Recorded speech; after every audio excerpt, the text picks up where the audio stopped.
알려시기까지 우리 주님은 그 가르치심을 놓지 않았어요. 밤낮 주야로 식사를 겨룰 정도로 바쁘게 그렇게 사역을 감당하시면서도 우리 주님은 가르치는 것을 포기하지 않았습니다. 그 가르치시는 내용의 핵심은 바로 당신 스스로가 하나님이시라는 것입니다. 3년 내내 예수님이 보여주신 것은 내가 비록 인간의 모습으로 와 있지만 나는 하나님이시다라는 것을 수많은 대중들에게 또 제자들에게 예수님이 가르치셨어요. 그렇게 가르치신 그 내용을 또 다른 누군가가 예수님은 인간들과 계속 함께 이 땅 가운데 머무를 수가 없잖아요. 성령께서 오셔서 그 내용들을 계속 생각나게 하실 것입니다. 그 성령이 오셨어요. 그 다음에는 그 성령이 가르치게 하고 생각나게 했던 그 내용들을 또 다른 누군가가 예수님이 이 땅에서 직접 대중을 만나고 제자들을 만나고 했던 것처럼 그 역할들을 감당해 줄 누군가가 필요했는데 그들이 바로 제자들이었다는 것입니다. 그래서 예수님은 이 제자들을 3년 내도록 같이 데리고 다니면서 가르치시는 것을 포기하지 않았어요. 이게 예수님이 3년간 굉장히 집중하신 내용입니다. 예수님은 제자들을 가르치는 동안에 참 교사, 참 스승, 참 선생이 어떤 모습이어야 하는지를 예수님은 항상 놓치지 않고 가르쳐 주셨습니다. 오늘 본문에서도 예수님께서는 본을 보이시면서 특별히 제자들의 발을 씻기시면서 그대로 행할 것을 말씀해 주셨습니다. 교육 중에 제일 효과적인 교육은 실천과 교육입니다. 제가 여러분들에게 이렇게 말을 하면 딴 생각을 하시는 분들이 계셔요. 그런 분들은 지금 제 이야기가 안 들어와요.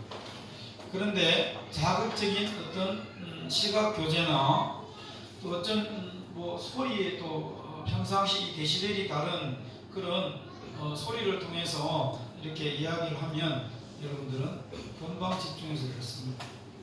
그 어떤 분들은 하다가 안 되니까 마이크를 가까이 대가지고 감을 틀는 분들도 계셔요. 이게 집중하라는 거죠.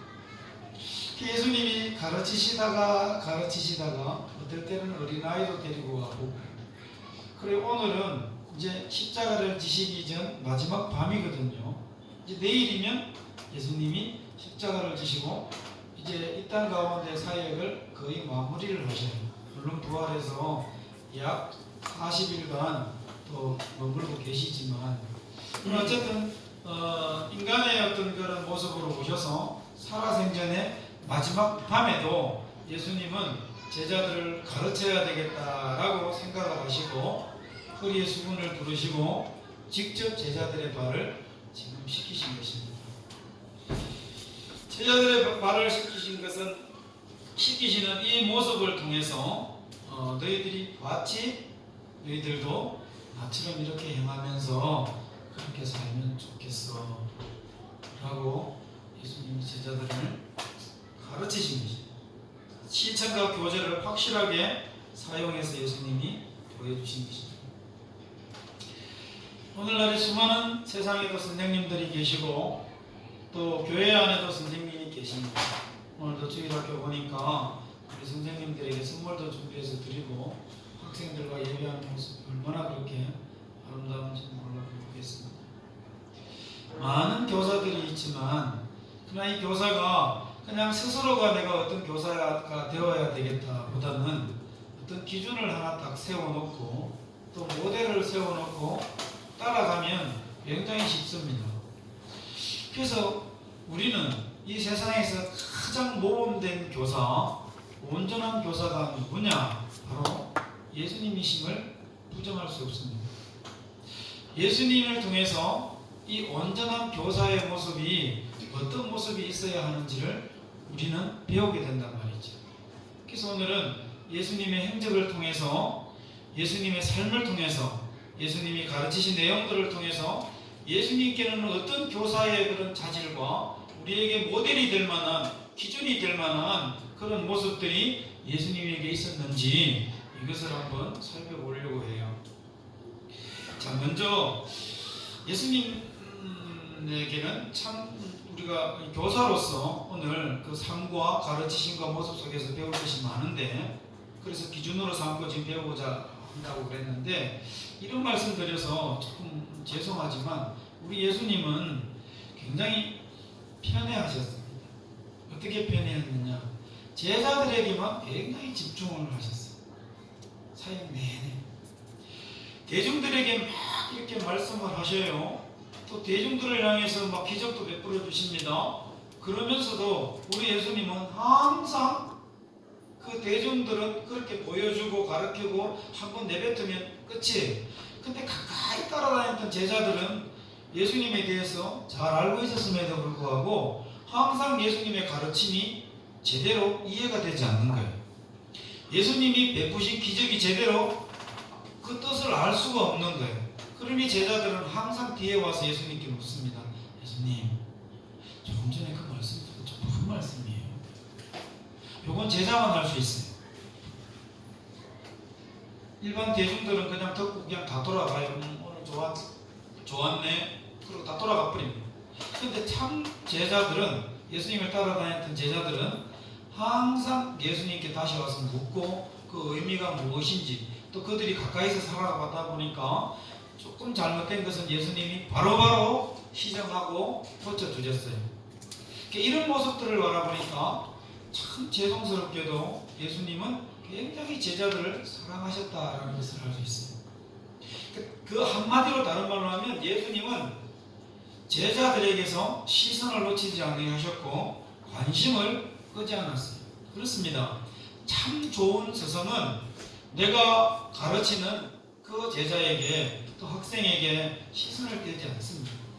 항상 관심을 가지고 그 제자를 바라보고 그 제자가 무슨 생각을 하는지, 어떤 상태에 있는지, 그리고 이 제자에게 정말 필요한 것이 무엇인지, 이런 것을 항상 생각하고 고민하고 그렇게 관심을 가지는 교사가 좋은 교사는 좀 있습니다. 우리 예수님에게 이런 것이 있었어요.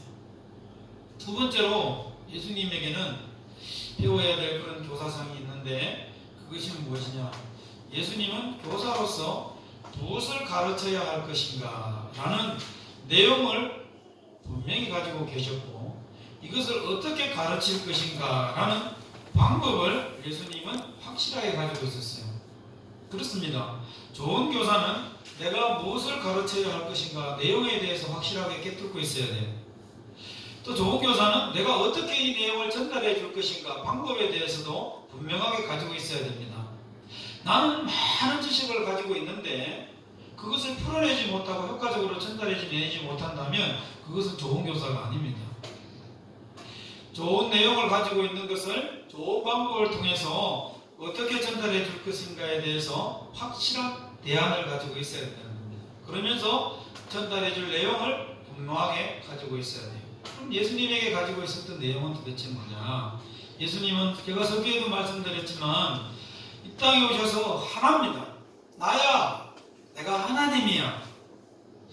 내가 그인 것을 믿는 것이 진리야. 이 진리가 너희를 자유케 하겠다라고 요한복음 14장에 보면 말씀해 주고 계세요. 예수님은 다른 것 없어요. 그래서 예수님이 가르치신 핵심적인 내용은 그의 하나님 되십니다. 내가 하나님이지만 인간의 모습으로 이 땅에 와서 너희들에게 가르치는 메시지, 베푸는 모든 기적들을 봐. 이것은 다 내가 하나님인 거예요. 이것을 믿는 자는 죽어도 살겠고, 이렇게 말씀하신 것입니다. 그 예수님의 가르치신 핵심적인 내용은 그가 하나님 되십니다. 예수님이 하나님이십니다. 그러면 가르치신 방법은 뭐였습니까? 이것을 나타내기 위해서 세 가지를 방법을 사용하셨는데, 먼저 말씀하셨어요. 가르치셨어요. 말씀을 통해서 가르치셨는데, 이 가르치실 때에 예수님은 구약을 인용하거나, 왜냐하면 그 구약을 말씀을 통해서 선지자들을 통해서 막 이야기할 때에 그때도 계셨던 분이시기 때문에 예수님은 그때 주셨던 그 말씀을 다 기억하고 계세요. 그러니 옛날에 이런 일들을 선지자가 너희들에게 이렇게 일렀지 않느냐 라고 이야기하면서 또 때로는 그 성경 말씀을 응하게 하려고 이렇게 하시면서 항상 구약에서 하나님 예수님은 그 내용들을 가지고 와서 가르치셨어요. 구약을 인용하거나 또 때로는 효과적으로 가르치시기 위해서 또 뭔 방법을 쓰십니까? 비유라는 방법을 통해서 말씀을 통해서 가르치셨어요. 이런 방법들을 예수님은 자주 사용하셨답니다. 또 예수님은 가르치시는 방법 가운데 뭐가 있었냐면 기적이라는 것을 사용하셨어요. 무리를 걸으신다든지 오병이의 기적을 나타내 주신다든지 소경의 눈을 진흙을 발라서 뜨게 해주셨다든지 또 뭡니까? 이 죽은 나사로를 살리셨다든지 다양한 기적들을 베푸셨는데 그 모든 방법들을 통해서 뭐를 가르치셨다고요? 나야, 내가 하나님이야 라는 것을 그 기적을 통해서 나타내셨어요. 물론 그때 그 기적만 바라고 쫓아다녔던 사람들 굉장히 많습니다. 오늘날에도 그런 사람 많아요. 근데 예수님께서 왜 이런 기적을 베푸셨나 그 목적을 분명히 안다면 알잖아요. 이제는 예수님이 이 땅에 오셔서 뭐를 나타내시려고요? 내가 하나님이야. 나를 믿는 자는 죽어도 살아. 생명을 너에게 주려고 이 땅에 왔어. 라는 요구한 사실을 가르치시려고 그의 신적 본능을 그런 기적을 통해서 예수님께서 나타내 주셨다는 것이죠. 또 예수님께서는 뭐를 통해서 그가 하나님 되심을 나타내 주셨습니까? 가장 중요하다고 할 수 있는 삶을 통해서 예수님은 나타내 주셨어요. 그렇습니다. 이 삶이라는 것은 내뱉은 언어를 주워 담는 거예요. 드린 말씀, 하신 말씀, 가르치신 내용들을 그대로 실천하고 이루는 것입니다. 나 너희들을 위해서 십자가를 질 거야. 그리고 나 3일 만에 살아날 거야. 이거 가르치셨어요. 근데 이게 말뿐입니다. 십자가를 지시지 않았어요. 살아나시지도 않았어요. 그럼 이거 거짓이잖아요. 잘못 가르치신 것 아닙니까? 근데 예수님의 방법은 하나님이시니까 그의 삶을 통해서 완전하게 내뱉었던 말들을 그대로 다 약속을 통해서 약속하신 대로 지키셨어요. 자, 이런 것을 통해서 예수님은 이 방법들을 통해서 뭐 했다고요? 그가 하나님이시다는 이 내용을 제자들에게, 많은 사람들에게 온전히 가르치셨어요. 확실한 뭡니까? 교육의 내용과 무엇을 가르칠 것인가, 어떻게 가르치실까라는 전략을 가지고 예수님은 가르치셨다는 겁니다. 참 좋은 교사이십니다. 세 번째로 예수님은 교사로서 또 가져야 될 것이 하나 있는데 그게 뭐냐면 분명한 교육의 원칙을 가지고 계셨어요. 철학이라고도 할 수 있습니다. 예수님이 가지고 있었던 원칙은 뭘까요? 바로 구약의 말씀이 예수님의 원칙이셨고 또 하나님의 뜻이 예수님의 원칙이었어요. 그렇습니다. 예수님은 말씀 곳곳에 예수님께서 말씀하시기를 구약의 선지자들이 백성들에게 이렇게 선포했던 예언했던 그 말씀들을 예수님은 알고 계신다 그랬잖아요. 그것을 응하게 하시려고, 그것을 이루려고 내가 지금 이렇게 한다라는 것을 성경 복음서에 보면 곳곳에 그런 내용들이 나와요. 이것은 예수님께서 어떤 원칙이 있는데 그 원칙이 도대체 뭔지를 우리로 하여금 알게 하는데 바로 말씀이라는 것입니다. 구약에서 하나님이 하신 말씀이 신약에 오신 예수님의 가르치심의 원칙이셨어요. 내가 이것을 떠나지 아니하리라. 여기에 다른 생각을 넣지 아니하리라. 나의 다른 어떤 일반적인 경험들, 세상의 학문들을 내가 여기에 넣지 아니하리라. 내가 가르치시는 내용에는 반드시 그 핵심적인 원칙이 하나 있는데 말씀을 중심으로 내가 가르치리라라는 것이 예수님의 원리셨던 것입니다. 그러다 보니까 요한복음 8장 9절에도 보면 이는 아버지께서 내게 주신 자 중에서 하나도 잃지 아니하였었나이다 하신 말씀을 응하게 하려 함이니라. 이런 말씀이 나와요. 이게 무슨 이야기냐면 예수님이 간절히 십자가를 앞두고 성부 하나님 앞에 기도하는 겟세마네 기도를 하실 때의 이 내용입니다. 그때 하나님 앞에, 성부 하나님 앞에 기도하시면서 보셨지요? 내가 얼마나 하나님 아버지께서 내게 주신 그 영혼들을 잃어버리지 아니하려고 내가 지금 3년 동안 또 그 전에 30년간의 그런 삶들을 내가 열심히 살아왔는지 하나님 아시지요? 이들을 부탁합니다. 이런 내용의 맥락에서 이 말씀을 하신 거거든요.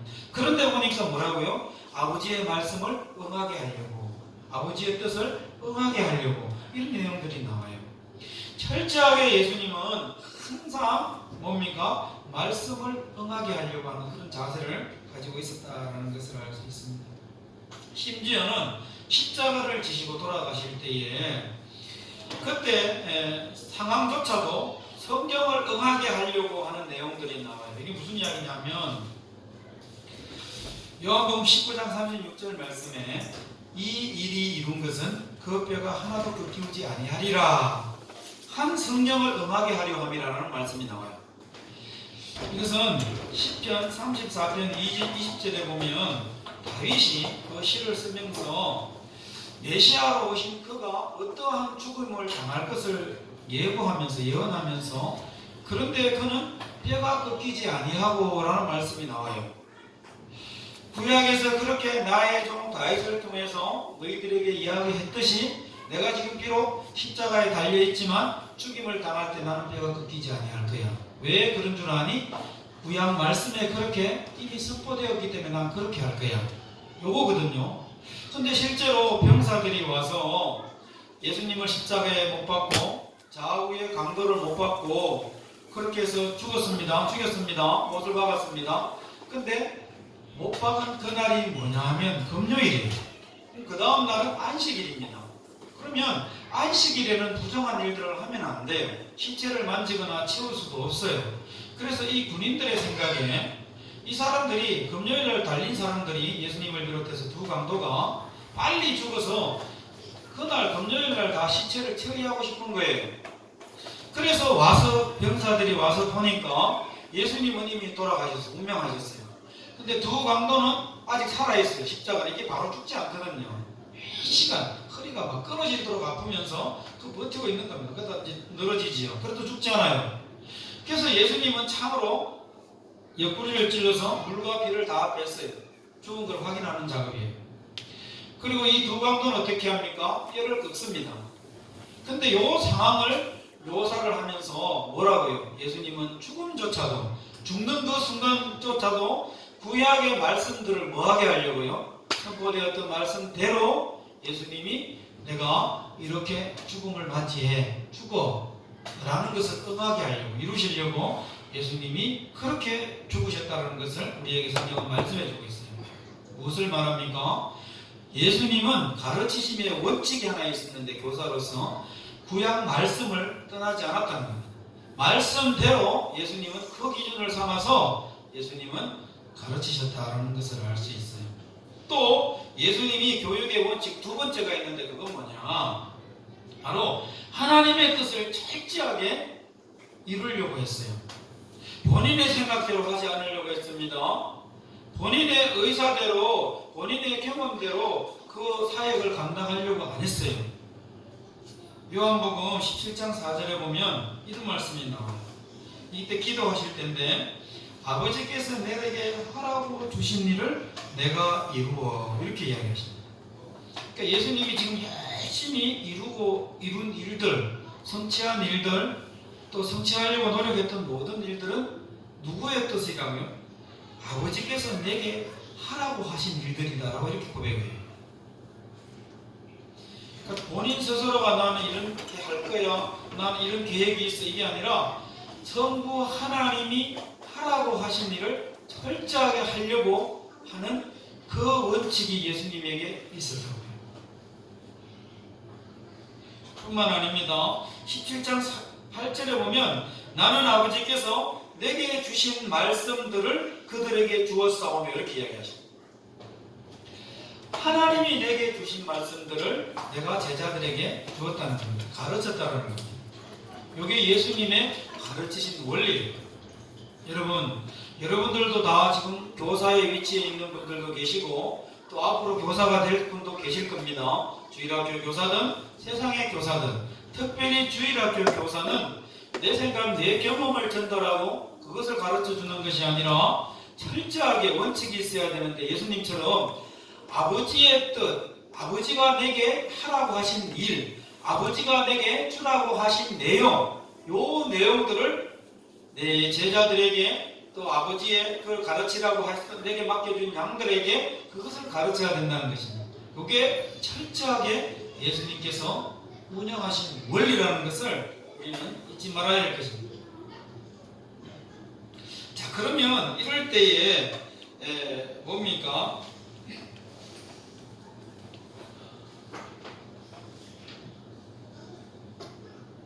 예수님이 제자들을 가르침에 있어서, 자, 지금 정리해보면 구약에 선포된 말씀을 항상 놓치지 않았다는 이 원리와, 또 아버지의 일과 뭡니까? 하나님, 성부 하나님의 그런 뜻대로 가르치려고 하는 그런 원칙들을 예수님은 철저하게 사람들을 통해서 가르치실 때 특별히 이 원칙을 놓치지 않았다는 것을 우리가 기억을 하고, 우리들도 항상 누군가에게 교사가 위치에 있다든지 가르치는 위치에 있을 때는 아버지의 뜻, 내 뜻이 아니라 하나님의 뜻, 그리고 그 하나님의 뜻은 어디에 녹여져 있습니까? 말씀에 녹여져 있습니다. 그러니까 말씀을 우리는 놓치지 말아야 하겠습니다. 말씀 가운데서 말씀을 가능하면 증거하고 전달하는 그런 삶의 자세가, 원리가 모든 교사들에게 필요하다 하겠습니다. 마지막 네 번째입니다. 예수님은 제자들을 가르치시는 가운데에 예수님을 통해서 우리가 모델로 삼고 기준으로 삼아서 배울 수 있는 네 번째는 바로, 그럼에도 불구하고 예수님은 품고 사랑했다라는 것입니다. 이게 어떻게 보면 교사로서의 가장 중요한 자질이요, 가장 힘든 것입니다. 이거 정말 힘들어요. 정말 힘듭니다. 제가 한숨과 비슷하게 힘듭니다라고 그러니까 굉장히 사실적으로 들려오지요. 진짜 힘들어요. 왜냐하면 보시기 바랍니다. 굉장히 중요한 자질인데, 십자가 전날 밤까지 자리 다툼하고 있는 제자들을 보고 예수님이 지금 뭐하고 있어요? 발 시키고 있어요. 내가 더 크다. 아니야, 내가 더 크다. 제자들은 지금까지도 뭐하고요? 이 예수님은 지금 십자가를 두고 오면을 하고 있고, 그래서 결국 제자들의 발을 시키고 나서 어디 갑니까? 겟세마네 동산에 가서 하나님 앞에 기도하잖아요. 이 잔을 내게서 옮기시옵소서. 그러나 나의 뜻대로 하지 마시고 주님의 뜻, 아버지의 뜻대로 되기를 원합니다 라고 표현이 이렇습니다. 땀방울이 땅에 떨어지는데 핏방울과 같이 되었더라 그랬습니다. 그러면 얼마나 예수님이 집중해서 기도했고, 얼마나 예수님이 간절하게 하나님 앞에 기도했는지 알 수 있잖아요. 굉장히 두려운 겁니다. 십자가를 진다는 것은. 그거를 앞두고 지금 마지막 만찬을 하면서 이제 예수님이 뭔가 이렇게 메시지를 주고 마지막으로 이제 제자들에게 이제 인사하고 뭐 이런 시간들을 가지고 있는 찰나에 제자들은 역시 뭐 하고 있어요? 아마 내일 예루살렘에 이번 주에 입성하면 왕으로 예수님이 추대가 되고, 그러면 나는 예수님의 그 제자였으니까, 수제자였으니까 나는 개국 공신으로 아마 큰 벼슬 하나를, 뭔가 중요한 의미가 있는 것을 내가 차지할 거야. 근데 이 11명의 이 눈치 없는 제자들이 같이 있네. 그래서 거기서 자기를 드러내고 싶은 거예요. 내가 더 커. 아니야, 그런 소리 하노? 예수님은 나를 더 사랑해. 그때 예수님이 오늘 본문에서처럼 아들은 안 되겠다. 그래서 실질적으로 시청각 교육을 해줘야 되겠다 싶어서 예수님이 물을 뜨다가, 대야에 물을 뜨다가 한 명 한 명의 발을 씻기신 것 아니겠습니까? 강아지도 3년이면 뭘 한다고요? 풍어를 흐른다고 해요. 근데 이 사람인데 3년 동안 예수님이 동고동락하면서 그들을 가르치고 그들에게 선포 말하고 깨우치도록 그렇게 사랑으로 이끌어가고 했는데도 불구하고 이 제자들은 마지막 순간까지 스승의 마음을 조금이라도 헤아려 주지를 못할 망정 자기들의 욕심, 자기들의 야망 이런 것들을 막 드러내고 있는 거예요. 예수님의 가슴이 어떻게 됐을까요? 진짜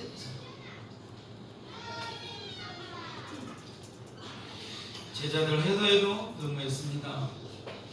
모든 하나님의 권세를 다 내려놓고 이 땅에 인간의 모습으로 이 땅에 오셔서 그들에게 다가가셨고 그들을 불러서 친구 삼아 주셨어요. 그들과 동고동락했어요. 이게 하나님으로서 할 일입니까?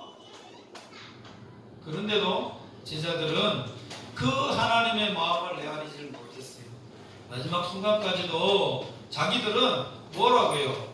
그런 욕심을 가지고 야망을 숨기지 아니하고 예수님의 그 마지막 순간에 마지막 밤에도 하나님의 마음을 그렇게 모르게 했던 것입니다. 아프게 했던 것입니다. 제자들의 생각이 당체 바뀌지 않은 것입니다.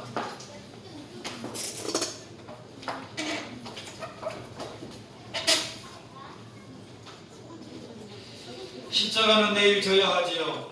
그래서 예수님의 생각에 막 들어왔을 것입니다. 내일이면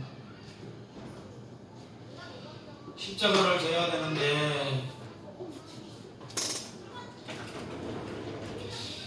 너희들과 헤어져야 되는데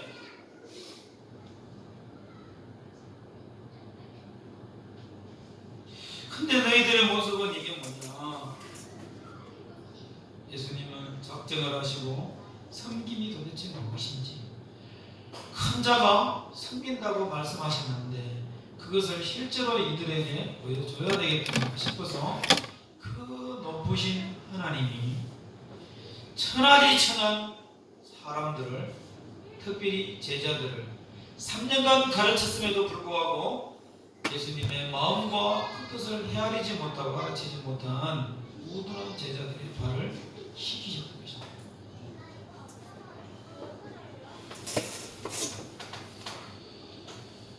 근데 이 그 중에 제자 중에 베드로가 뭐라고 이야기하는지 아십니까?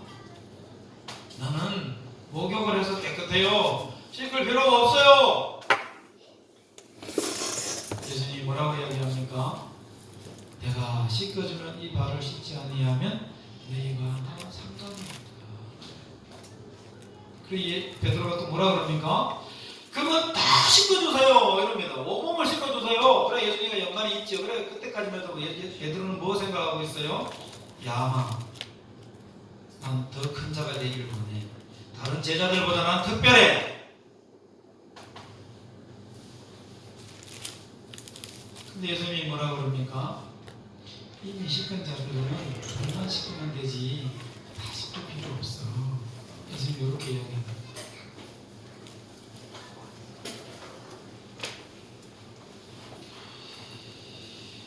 예수님은 인간적으로 보면 포기하고 싶었을 것입니다. 근데 포기하고 싶은 그때에 예수님이 뭐를 생각했겠습니까? 아버지가 하라고 하신 일, 그 일을 내가 지금 감당합니다. 나 포기하고 싶어요. 야들 나 관계 안 하고 싶어요. 야들 버리고 싶어요. 차라리 짐승을 키우는 게 나아요. 그런 마음이 들 수 있었던 그 예수님의 마음 속에 어떤 마음이 들어왔을까요? 내가 이 땅에 왜 왔지? 내가 무슨 일을 감당해야 되지? 그 하나님이 하라고 하신 일, 이거 내가 감당해야 되지.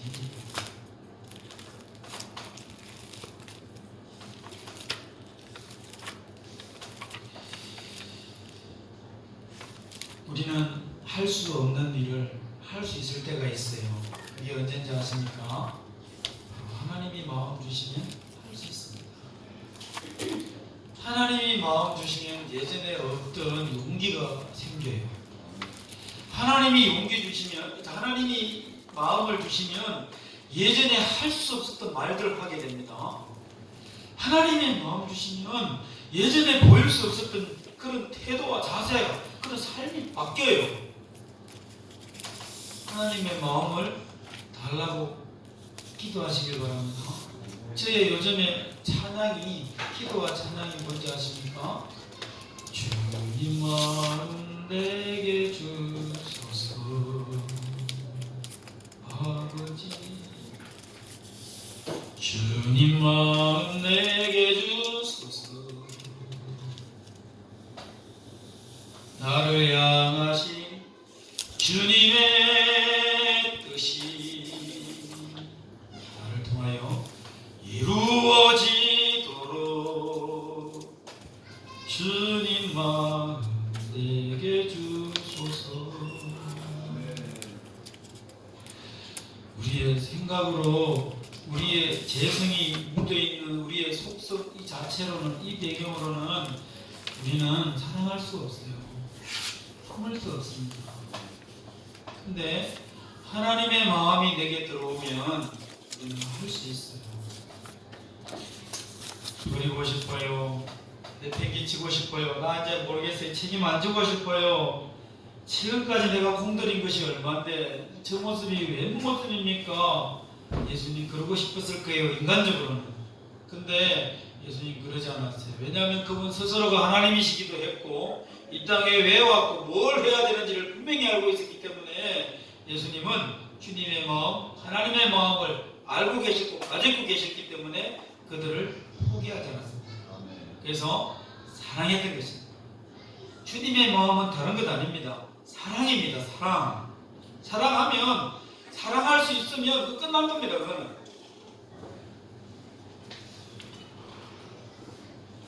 사랑하면 모든 허점도 다 장점으로 보여요. 눈이 뒤집힌다 그러지요. 사랑하면 그 사람의 허물이 허물로 안 보여요. 그러면 내가 그 사람의 허물들이 막 보여요. 그 사람의 단점들이 막 드러납니다. 그러면 내게 사랑이 없다라고 진단하시면 정답입니다.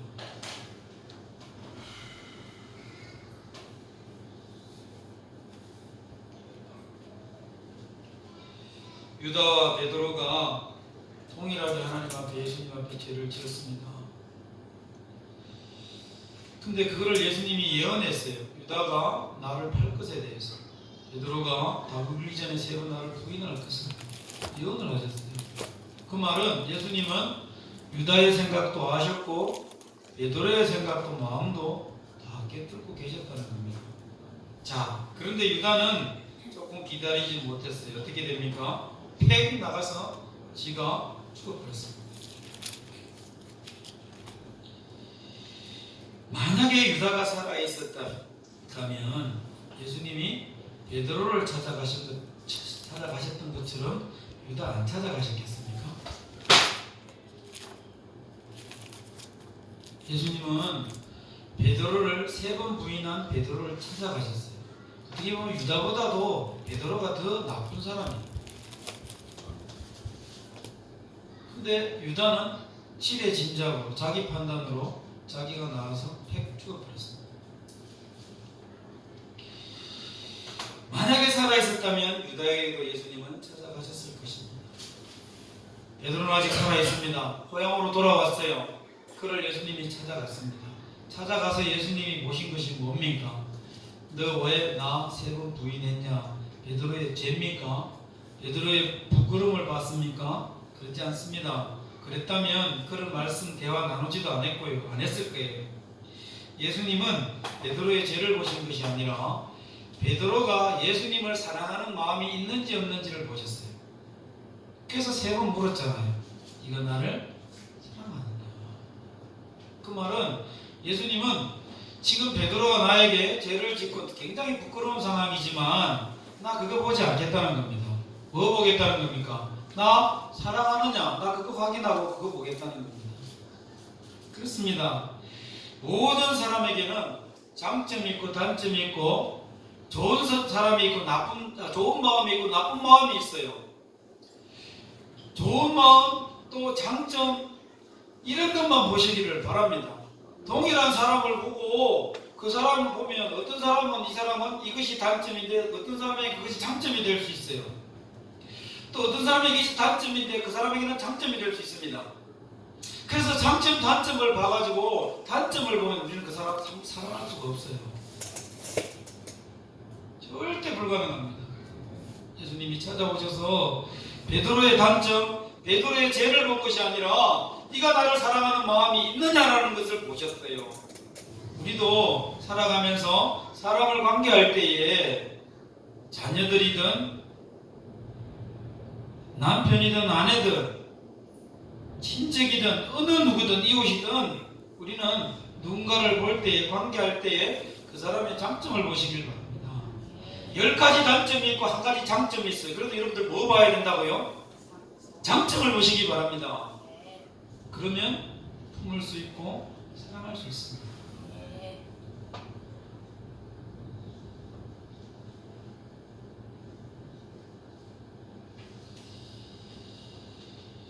그래야 사랑할 수 있습니다.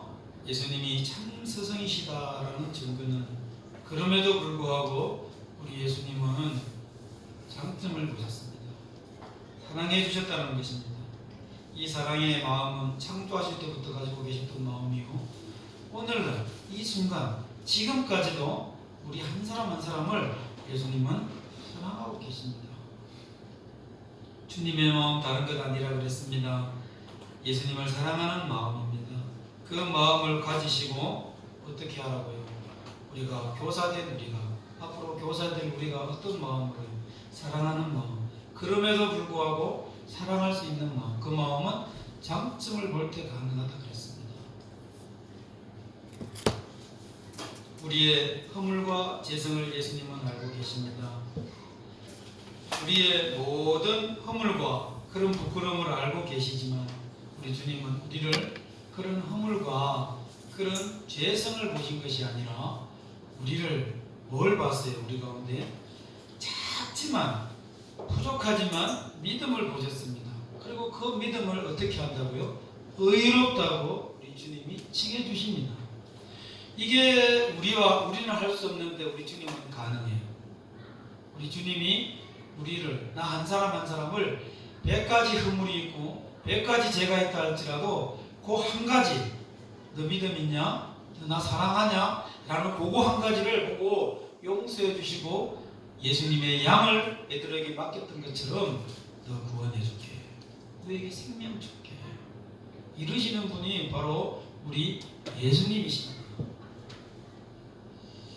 이것을 의로 여겨주시겠다고 약속하셨고 지금도 우리를 의롭다고 칭해 주셨기 때문에 오늘날 이 시간에 우리 모두가 이 자리에 앉아서 예배를 드리게 된 것입니다. 그럼에도 불구하고 사랑해 주신 것이지요.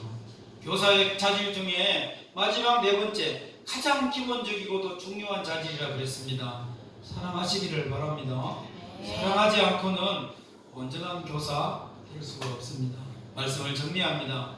예수님께서 선생으로 제자들에게 보여주신 또 요구하신 삶을 가르쳐주신 내용들을 우리가 이 시간 다 살펴봤습니다. 모델로서 기준으로서 교사와 스승의 기준으로서 조금도 부족함이 없는 예수님의 삶과 또 그의 교사의 어떤 내용들을 우리가 살펴봤습니다. 먼저는 오로지 제자들에게 관심을 가졌다는 시선을 떼지 않았다는 사실과 예수님은 확실한 교육의 내용과 방법을 가지고 계셨고 또 예수님은 확실한 교육의 원칙을 가지고 계셨고 또 예수님은 무엇보다도 사랑하는 그럼에도 불구하고 사랑하는 마음을 예수님이 가지셨다라는 것을 우리가 이 시간 살펴봤습니다. 참 교사로서 예수님은 우리의 모범이 충분히 되심을 우리는 확인을 했습니다. 예수님이 제자들에게 이렇게 말씀하십니다. 너희도 행하게 하여 너희에게 오늘 보였노라. 예수님은 가르치심과 행함이 일치하셨습니다.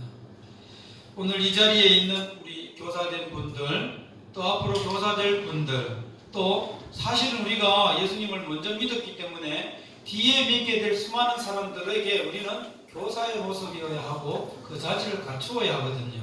오늘 우리 모두에게 주님께서 말씀을 하십니다. 오늘 우리가 예수님을 온전한 모델로 삼고 어떻게 해야 돼요? 가르침과 행함이 일치하는 예수님처럼 우리가 우리가 살아내는 은혜가 있으시기를 주님의 이름으로 간절히 축원합니다. 기도합니다. 하나님 아버지 감사합니다. 우리 주님은 참나의 스승이 되시고 또 온전한 교사이시고 선생님이십니다. 누구도 부인할 수 없는 가르치심과 삶들을 살아내셨고 보여주셨습니다. 그리고 오늘 이 시간 내게 깨닫게 하셨습니다.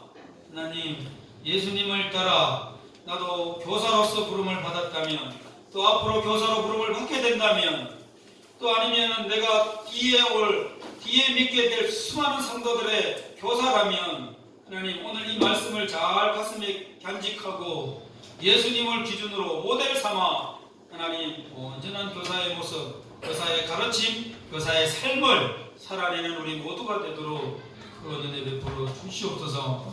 감사하며 예수님의 이름으로 기도 올려옵나이다. 아멘. 시간에는 우리 유진이 드리님을 하나님 앞에 올리십니다.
살아계신 하나님 아버지, 오늘도 마음을 담아 또 소원을 담아 정성을 담아 하나님의 말씀대로 믿음을 담아 귀하게 올려드리는 예물이 있습니다.